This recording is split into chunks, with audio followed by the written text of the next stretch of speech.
वर्ग का परिमाप 100 मीटर है उस वर्ग के विकर्ण की लंबाई ज्ञात कीजिए। साथियों, हमें मालूम है वर्ग का जो परिमाप है 100 मीटर है, परिमाप 100 मीटर है, उस वर्ग के विकर्ण की लंबाई ज्ञात।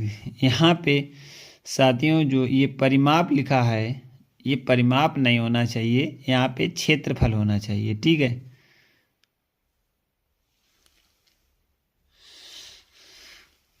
परिमाप होता है 4 भुजा, 4 भुजा। ठीक है, चलिए ये परिमाप दिया है, कोई बात नहीं, परिमाप से ही निकालेंगे। और ये इसका क्षेत्रफल दिया होता है तो हम क्षेत्रफल से भी निकालने का प्रयास करते हैं। आइए साथियों, यहाँ पे परिमाप दिया है तब भी हम इसका सही से आंसर निकाल सकते हैं, कोई दिक्कत नहीं।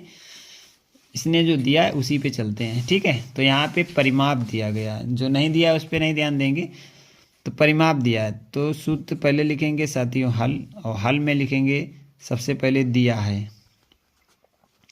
क्या क्या दिया है साथियों? परिमाप दिया है, और परिमाप जो साथियों दिया है वो 100 मीटर दिया है। हाँ 100 मीटर सही परिमाप ही दिया है। अगर ये क्षेत्रफल दिया होता तो स्क्वायर होता, क्योंकि परिमाप और क्षेत्रफल में थोड़ा अंतर होता है। यदि यहाँ पे परिमाप लिखा होता मीटर स्क्वायर होता तो यहाँ पे ये क्षेत्रफल हमें काटना पड़ता, ये मिस्टेक हो जाती। लेकिन जब यहाँ पे मीटर दिया है तो यहाँ पे परिमाप बिल्कुल सही होगा। ठीक है, चलते हैं। तो हम परिमाप से इसकी भुजा निकालेंगे। तो आपको मालूम होना चाहिए कि वर्ग के परिमाप का सूत्र क्या होता है। वर्ग का परिमाप, वर्ग का परिमाप होता है 4 भुजा, 4 भुजा होता है। तो आप लोगों को ये परिमाप मालूम होना चाहिए। तो यहाँ पे परिमाप हमारा 100 मीटर दिया है, 100 मीटर बराबर है 4 भुजा। तो यहाँ से ए बराबर निकल के आ जाएगा, ए बराबर निकल के आएगा 100/4 बराबर 25। तो ए बराबर जब हमारा 25 निकल के आया है तो विकर्ण की लंबाई क्या होती है? वर्ग के विकर्ण की लंबाई जो होती है, वर्ग के विकर्ण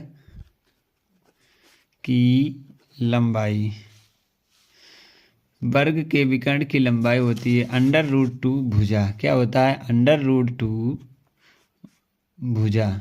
ठीक है साथियों, तो यहाँ पे भुजा हमारी निकल के आई है, तो √2 भुजा हमारी है 25। ठीक है, तो 25/√2 इंटू, तो ये हमारा इसका बिल्कुल राइट आंसर हो जाएगा। और जो भी साथी हमारे साथ इस लाइव सेशन में जुड़े हैं तो वीडियो को लाइक और चैनल को सब्सक्राइब भी करें। और आशा करते हैं ये प्रश्न आप लोगों को समझ में आया होगा। इसमें 2 सूत्र लगे हैं। एक सूत्र ये है, वर्ग के विकर्ण की लंबाई बराबर √2 भुजा और वर्ग का परिमाप बराबर 4a। तो दोनों सूत्रों को शानदार तरीके से सभी लोग अपनी डायरी में लिख लेंगे या अपनी मेमोरी में याद करके रखेंगे। चलते हैं अगले महत्वपूर्ण प्रश्न को शानदार तरीके से हल करने का प्रयास करेंगे। साथियों, अगला प्रश्न है कि 26.2% बराबर है। यहाँ पे 26.2%, हम लोग जब प्रतिशत हटाते हैं, जब प्रतिशत लगाते हैं तो इसमें हम करते हैं गुणा, और जब प्रतिशत हटाते हैं तो हम करते हैं भाग। ठीक है, जब हम किसी संख्या में प्रतिशत लगाते हैं, किसी संख्या में जब प्रतिशत लगाते हैं तो करते हैं 100 का गुणा, और जब हम प्रतिशत को हटाते हैं तो करते हैं 100 का भाग। तो 50वें प्रश्न के लिए सबसे पहले जो दिया है वो दिया है 26.2% दिया है। आप लोग ध्यान में रखें, यदि हमें प्रतिशत दिया है तो मतलब इसमें 100 का गुणा किया गया है। अब हमें जब इसे हटाना है, 100 को जब हटाना है तो हमें यहाँ पे थोड़ा 100 से भाग देना होगा। ठीक है, तो यहाँ पे हमारा हो जाएगा 26.2 और बटे हो जाएगा 100। अब यहाँ पे देखो पहले ही से ही एक अंक है, ठीक है ना। अब यहाँ पे 2 अंक और आ गया है, तो हम लोग क्या करेंगे, जितने अंकों के बाद है उतना दशमलव इधर बढ़ा देंगे। किधर बढ़ा देंगे? इस साइड और बढ़ा देंगे। तो इसका जो ऑप्शन हो जाएगा 0.262 राइट हो जाएगा साथियों। ठीक है, तो जो हमारे राहुल भैया ने जो आंसर बताया है वो बिल्कुल सही है, बी आंसर इसका राइट है। अब कह रहा है, अगला प्रश्न है कि 6 के प्रथम 5 गुणजों का योग क्या है। 6 के 5 प्रथम गुणज क्या होते हैं? देखो, गुणजों और गुणज और गुणांक, ये सारे कुछ होते हैं। तो कैसे हम समझेंगे? अब ये गुणज पूछ रहा है, गुणजों का योग। तो गुणज जो होते हैं, 6 के गुणज मतलब 6 का पहाड़ा। तो यहाँ पे 6 कम 6, 6 दूनी 12, 6 तियाँ 18, 6 चौक 24 और 6 पंचे 30। ठीक है ना? तो ये है 5 गुणजों की बात की गई। तो 1 2 3 4 5 हो गए। अब इन गुणजों का जो योग होगा वही हमारा राइट आंसर हो जाएगा। तो इसका योग निकालने का प्रयास करेंगे सभी लोग हमारे साथ।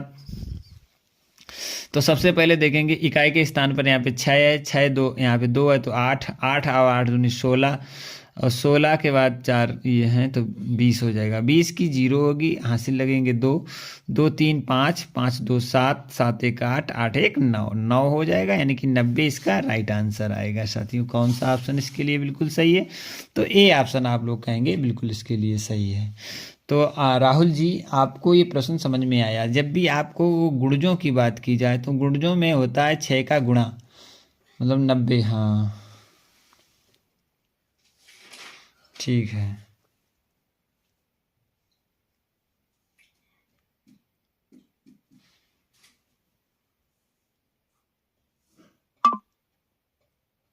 संकल्प पाश,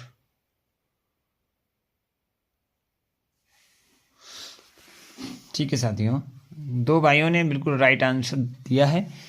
तो आशा करते हैं इस आंसर को हमें देख के बहुत अच्छा लगा, क्योंकि जो भी साथी हमारे साथ जुड़े हैं वो लगातार हमें कमेंट के जरिए इसके आंसर को बताने का भी प्रयास कर रहे हैं। और हमें अपने लाइव सेशन से यही चाहिए। और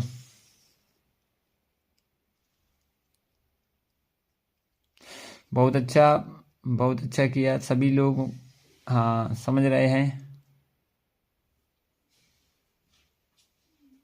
आप मैथ के टीचर हैं, ठीक है, बहुत अच्छे, मैथ पढ़ाइए। हमें भी थोड़ा आप लोगों से सहयोग रहता है। और आप लोग भी मैथ के टीचर बंधु जो जुड़े हुए हैं उन्हें हमारा प्रणाम और आभार प्रकट करते हैं कि हमारे इस लाइव सेशन में आप लोग हिस्सा ले रहे हैं। तो हम आशा करते हैं आप लोगों को कुछ ना कुछ जानकारी मिलती है। मैं एक छोटे सा जो हमारा काम है उसको हम आगे बढ़ा रहे हैं।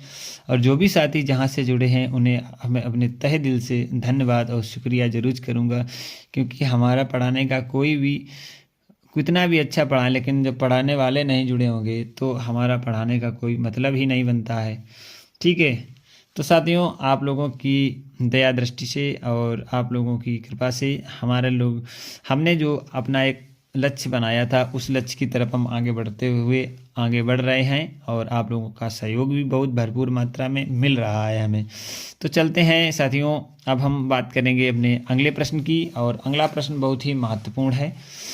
कह रहा है कि एक राशि 25% की दर से साधारण ब्याज पर कितने समय में अपने से 3 गुनी हो जाएगी?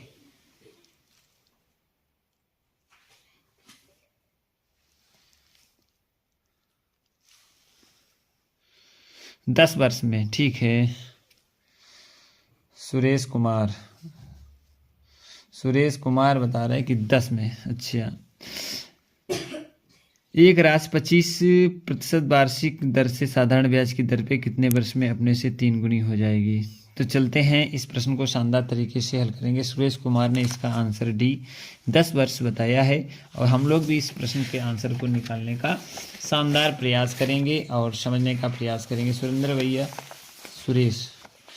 सुरेश भैया हमारे साथ बने रहेंगे और आशा करते हैं आप लोगों को ये प्रश्न समझाने का प्रयास करेंगे, क्योंकि और साथी जो जुड़े हैं उन्हें भी इस प्रश्न को हल करने का तरीका जो है वो आना चाहिए और समझ में भी आना चाहिए। तात्पर्य यही है। चलिए साथियों, हम इस प्रश्न को शानदार तरीके से, सबसे पहले कह रहा है कि समय में कितने में 3 गुनी हो जाएगी। तो हम यहाँ पे मान लेंगे कि माना मूलधन बराबर, मूलधन जो है वो हम मान लेंगे यहाँ पे 100 रुपये। ठीक है।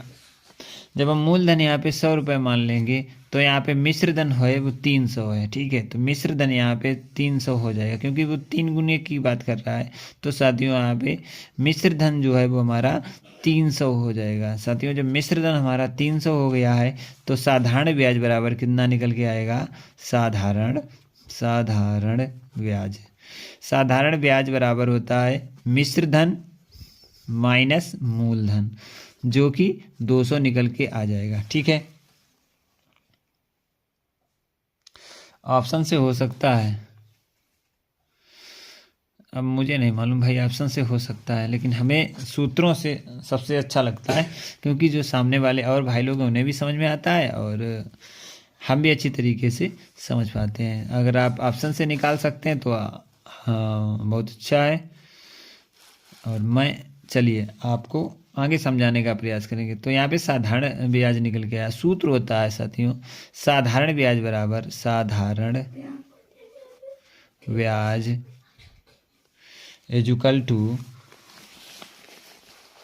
क्या सूत्र होता है समझेंगे सभी लोग। साधारण ब्याज बराबर मूलधन गुणे समय गुणे दर बटे 100, ठीक है। और इसे थोड़ा हल करेंगे तो साधारण ब्याज हमारा यहाँ पे 200 है, मूलधन हमारा 100 है, और यहाँ पे समय टी पूछ रहा है, और यहाँ पे दर हमारी है कितनी है, 25% दी है, ठीक है। तो यहाँ पर समय और ये बटे 100 है, यहाँ बटे 1 करके ये गुणा कर देंगे। यहाँ पे कितना आ जाएगा, ये आ जाएगा 20,000 बराबर 2500 टी, ठीक है। अब यहाँ पे टी बराबर आ जाएगा 20,000 बटे 2500, 2 0 2 0, और समय जो आया है वो कितने वर्ष में पूछ रहा था, तो 25 8 200 होता है, तो टी बराबर जो 8 वर्ष आ जाएगा, ठीक है साथियों। टी बराबर 8 वर्ष आया है हमारा, इसमें 8 वर्ष है क्या, सी ऑप्शन इसका बिल्कुल